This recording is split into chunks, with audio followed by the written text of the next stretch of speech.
प्रधानमंत्री समृद्ध पंचायत राज अभियानांतर्गत ग्रामपंचायत कणकपूर कातने येथे आदिवासी भागात उमेद अभियानांतर्गत महिलांचे समूह स्थापन करण्यात आले। समूह स्थापन करताना अभियानातील दशसूत्रीचे महत्त्व समजावून सांगण्यात आले। यावेळी अनिता वाघ, सीमा बच्चाव, कविता आहिरे, हेमलता जाधव, मनीषा बच्चाव इत्यादी कॅडर उपस्थित होते।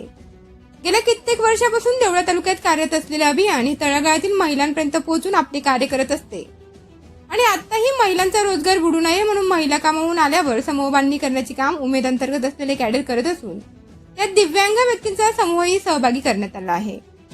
यासाठी उमेद महाराष्ट्र राज्य ग्रामीण जीवनोन्नती अभियान, पंचायत समिती देवळा येथील तालुका अभियान व्यवस्थापक मनोज साळी, प्रभाग समन्वयक रेणुका शेवाळे, विलास वाळके यांचे मोलाचे मार्गदर्शन लाभले।